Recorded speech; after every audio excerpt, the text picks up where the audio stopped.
Help করে দেবে?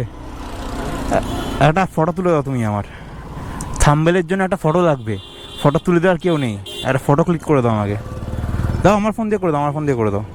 ওকে, একটু ল্যান্ডস্কেপে ভালো করে দিও। হ্যাঁ, থ্যাংক ইউ ব্রাদার। চলো ঠিক আছে, যাও। কী নাম তোমার? সত্যজিৎ, শঙ্খদ্বীপ। ওকে, এখানেই থাকো নাকি? ওকে ঠিক আছে, যাও, তোমাকে ছেড়ে দেবো নাকি?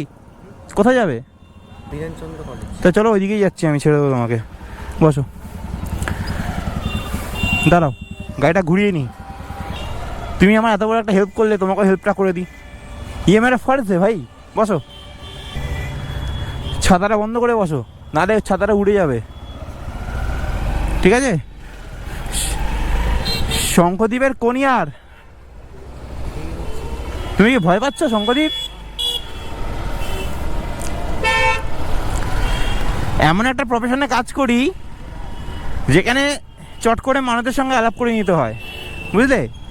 এই তোমাকে আমি গাড়িতে বসিয়ে নিলাম, এখন তুমি আমার ইউটিউবে একটা কন্টেন্ট হয়ে গেলে, বুঝলে? ওকে চলো। তো ওই ভাইটার সঙ্গে আমার দেখা হলো রাস্তায়, আমি ভাবছিলাম যে ওই ইউটিউব থাম্বনেলের জন্য একটা তোমার করব, মানে ফটো নেব। তো কী করবো ভাবতে ভাবতে দেখি ভাইটা যাচ্ছে, তো একে বললাম আমার একটা ফটো তুলে দেবে, তো বললো ঠিক আছে, তো ফটো তুলে দিয়েছে আমাকে। তো সেকেন্ড কথা, ভাইটা যাবে হচ্ছে গিয়ে বিধানচন্দ্র কলেজ, বিধানচন্দ্র তো ভাইটা যাবে বিধানচন্দ্র কলেজ, আমিও তো ওই দিক দিয়েই যাচ্ছি। তো ভাবলাম ভাই আস্তে আস্তে আস্তে, তো ভাবলাম ভাইটাকে ওখানে যাওয়ার সময় ড্রপ করে দিই, কারণ আমি ওই রাস্তা দিয়ে যাচ্ছি, আমাকে একটা হেল্প করেছে, ভাইকেও একটা আমি হেল্প করে দিই। ঠিক আছে চলো, টাটা, আবার দেখা হবে, বাই।